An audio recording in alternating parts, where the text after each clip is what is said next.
कि 9 अगस्त को कोलकाता के एक मेडिकल कॉलेज में एक स्टूडेंट के साथ रेप होता है, उसका कत्ल होता है। और उसी कोलकाता में लगभग 9 महीने बाद उसी शहर में एक लॉ कॉलेज में, जहाँ कानून की पढ़ाई की जाती है, जहाँ के बच्चे आगे चलकर कानून के मुहाफिज बनेंगे, केस लड़ेंगे, मुकदमा लड़ेंगे, देश का कानून और लीगल सिस्टम, जुडिशरी सिस्टम कैसा होगा, उसके हिस्सेदारी में वो अपनी भूमिका निभाएंगे। उसी लॉ कॉलेज की एक स्टूडेंट के साथ गैंग रेप होता है 25 जून शाम 7 से लेकर 10:15 के दरमियान। तो पहले मेडिकल कॉलेज और फिर अब लॉ कॉलेज, और ये कोई ऐसा वैसा लॉ कॉलेज भी नहीं है। साउथ कोलकाता लॉ कॉलेज 1970 में ये बना था, कैलकाटा यूनिवर्सिटी से एफिलेटेड है, बार काउंसिल ऑफ इंडिया से एफिलेटेड है, और इसकी एक अच्छी खासी साख है, एक पहचान है। यहाँ से बड़े बड़े नामचीन वकील भी निकले, क्योंकि करीब 55 साल का इतिहास है इस लॉ कॉलेज का, साउथ कैलकाटा लॉ कॉलेज। इसी कॉलेज के पढ़ने वाले और इस कॉलेज के यूनियन के एक प्रेसिडेंट, जो टीएमसी के स्टूडेंट्स लीडर हैं 10 सालों से, ममता बनर्जी की जो पार्टी है, उसी पार्टी से कॉलेज के अंदर, कैंपस के अंदर बाकायदा जो यूनियन रूम होता है, स्टूडेंट्स यूनियन रूम, हर यूनिवर्सिटी में आपने देखा होगा, मैंने दिल्ली यूनिवर्सिटी में देखा है, मैं उसका पार्ट भी रहा हूँ। तो उस रूम में पहले छेड़खानी होती है और फिर उसी यूनिवर्सिटी के उस लॉ कॉलेज के एक सिक्योरिटी गार्ड के रूम में ले जाकर एक स्टूडेंट के साथ, जिसकी उम्र 24 साल है, बाकायदा गैंग रेप होता है।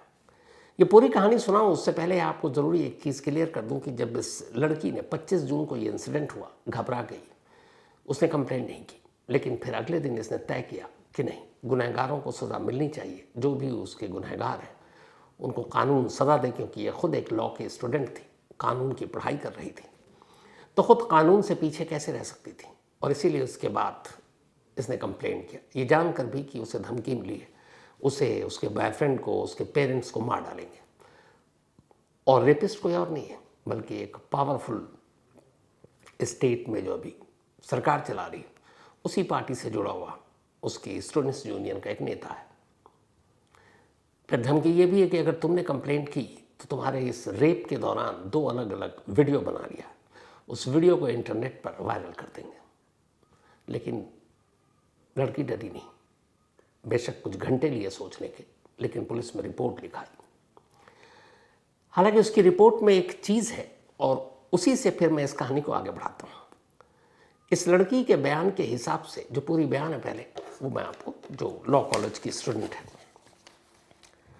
लॉ कॉलेज की स्टूडेंट के स्टेटमेंट के हिसाब से, उस स्टेटमेंट को मैं आपको पढ़कर सुनाता हूँ। 25 जून को दोपहर करीब 12 बजे एग्ज़ाम देने के लिए फॉर्म भरने के वास्ते ये कॉलेज गई। फॉर्म भरने के बाद मैं यूनियन रूम में बैठ गई, स्टूडेंट्स यूनियन रूम। आमतौर पर स्टूडेंट आराम करने के लिए यहाँ बैठते हैं, वहाँ कुछ और भी स्टूडेंट थे। मनोजीत रूम में आया और कुछ स्टूडेंट से बात करने लगा। ये पहला नाम है, आगे बताऊंगा।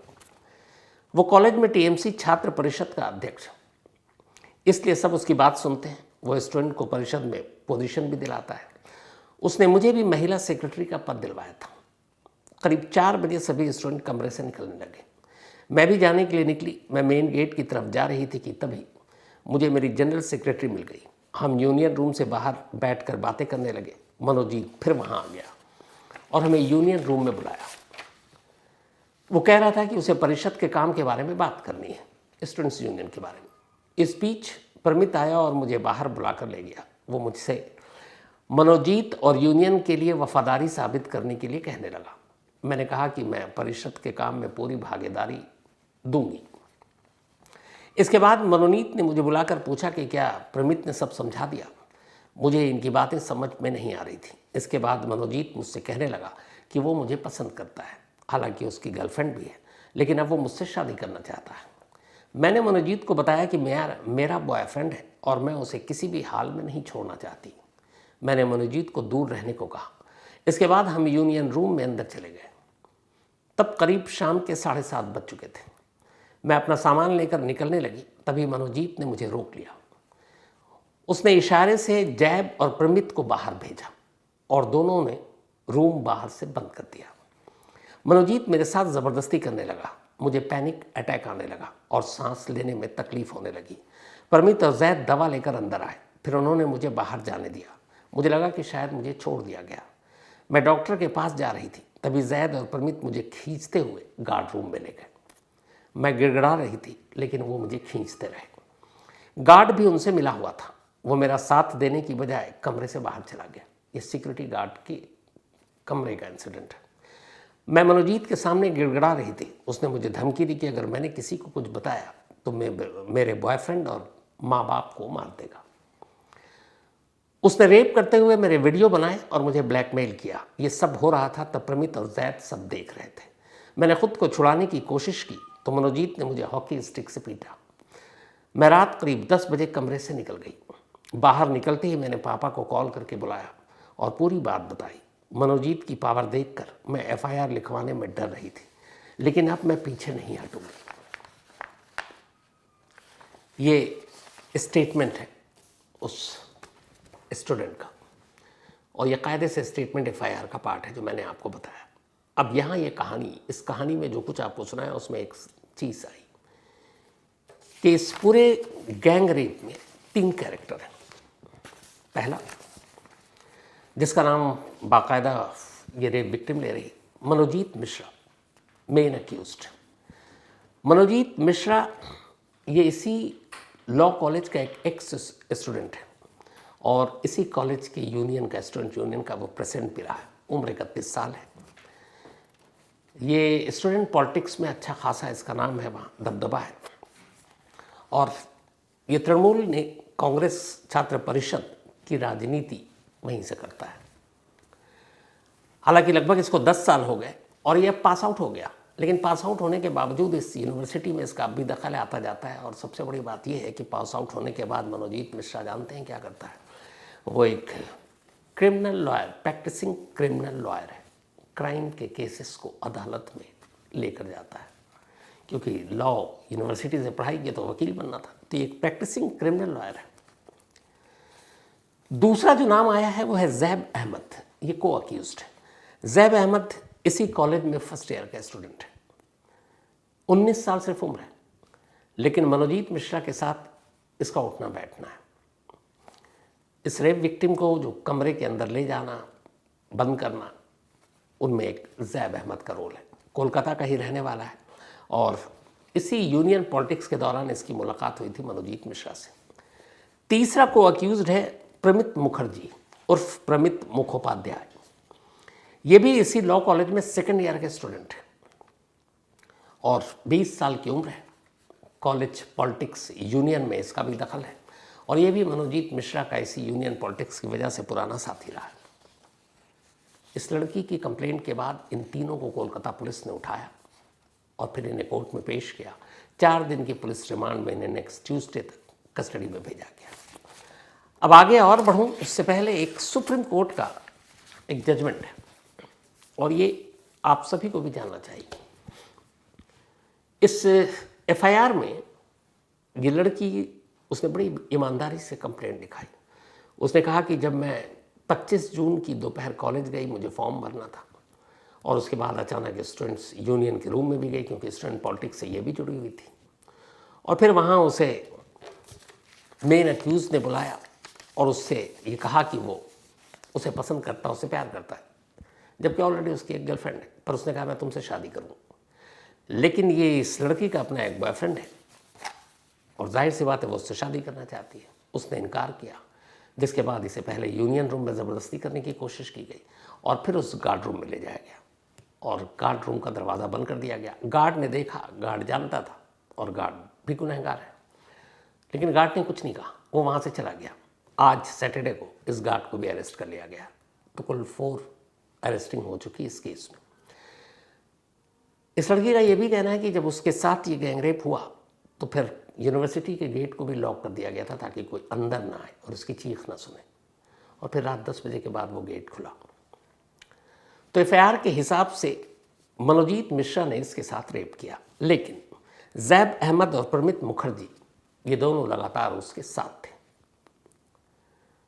तो अब जो एफआईआर दर्ज हुई है और जो हमारा नया कानून है और सुप्रीम कोर्ट का एक ऐतिहासिक जजमेंट है, उसके हिसाब से अगर ये एक सुप्रीम कोर्ट का 2003 का एक जजमेंट है जो अशोक कुमार बनाम हरियाणा स्टेट, इसमें एक गैंग रेप का केस आया था। उस गैंग रेप के केस में ये हुआ था कि उसमें रेप करने वाला एक था, लेकिन उसके साथ कुछ और उसके साथ ही खड़े थे।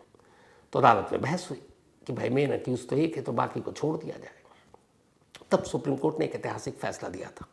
सुप्रीम कोर्ट ने कहा था कि ज़रूरी नहीं है कि किसी गैंग रेप में, गैंग रेप का मतलब होता है एक से ज़्यादा लोग शामिल हों, तो किसी गैंग रेप में सभी रेप करें, लेकिन अगर उस गैंग रेप के दौरान लोग वहाँ पर हैं और वो उस रेप में शामिल भी नहीं है, लेकिन खामोश देख रहे, विरोध नहीं कर रहे, तो सब के सब आरोपी हैं, सब के सब गुनहगार हैं और उन सबको भी वही सज़ा मिलनी चाहिए जो एक रेपिस्ट को मिलनी चाहिए। इस सुप्रीम कोर्ट का जजमेंट था।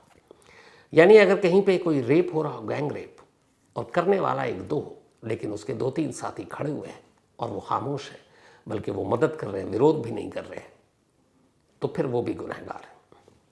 सुप्रीम कोर्ट के इसी जजमेंट के बाद कोलकाता पुलिस ने इस लड़की के बयान के बाद जो केस दर्ज किया है, उसमें रेप करने वाला एक मनोजीत मिश्रा, लेकिन इसे गैंग रेप के केस में दर्ज किया गया। क्यों? क्योंकि हमारा नया कानून भी यही कहता है। नया कानून भी यही कहता है कि बेशक गैंग रेप में सभी शामिल ना हो, लेकिन वहाँ जितने लोग हैं और वो उसको सपोर्ट कर रहे हैं, वो सब भी रेपिस्ट हैं। तो इसीलिए इस केस में 3 लोगों को अभी तक, आज चौथा जो है वो है गार्ड, क्योंकि गार्ड ने देखा और उसकी जिम्मेदारी बड़ी थी, लेकिन वो वहाँ से चला गया। और 3 तो बाकायदा इसमें शामिल थे। मनोजीत रेप कर रहा था, लेकिन उसके दोस्त जूनियर जैब अहमद और परिणीत मुखर्जी ये सब कुछ देख रहे थे। तो इसीलिए नए कानून के तहत इन तीनों को गैंग रेप के तहत मुकदमा इनके खिलाफ दर्ज किया गया है और आगे अदालत में इसी के तहत मुकदमा चलेगा। जो इस कंप्लेंट के बाद कोलकाता पुलिस ने रेप विक्टिम का मेडिकल कराया। उस मेडिकल को कराने के बाद जो चीज़ें सामने आई वो इस बात की पुष्टि करती हैं कि इस लड़की के साथ रेप हुआ है। उसके प्राइवेट पार्ट में चोट के निशान, नाखून और खरोंचने के निशान, ये सारी चीज़ें, और साथ में ये कि हाँ ये एक रेप केस है। मतलब मेडिकल रिपोर्ट से ये कंफर्म हो गया। 3 पहले पकड़े गए थे, चौथे की गिरफ्तारी हो चुकी है। अब अदालत में आगे भी ये मामला जाएगा, लेकिन यहाँ पे जो सबसे बड़ा सवाल है वो यही है कि जहाँ कानून की पढ़ाई जा रही है, जहाँ बताया जा रहा है कि समाज में, देश में नाइंसाफ़ी के ख़िलाफ़ कैसे लड़ना है, कैसे मुकदमा लड़ना है, कैसे जुर्म को रोकना है, कैसे मुजरिमों को सज़ा दिलाई जानी है, अगर ऐसी जगहों पर ऐसे इंसिडेंट होते हैं तो बड़ा भरोसा टूटता है। एक लॉ कॉलेज के अंदर ही एक कानून को तोड़ा जा रहा है, न तोड़ा जा रहा बल्कि उस कानून की आबरू लूटी जा रही है। और ये सब कुछ कोलकाता के एक लॉ कॉलेज में हुआ। हिम्मत है इस लॉ के स्टूडेंट की भी, जिसने जो पढ़ाई कर रही थी उसको कम से कम उसने आगे रखा और ये तय किया कि अपने गुनहगारों को सज़ा दिलाएगी। गुनहगार सब पकड़े जा चुके हैं।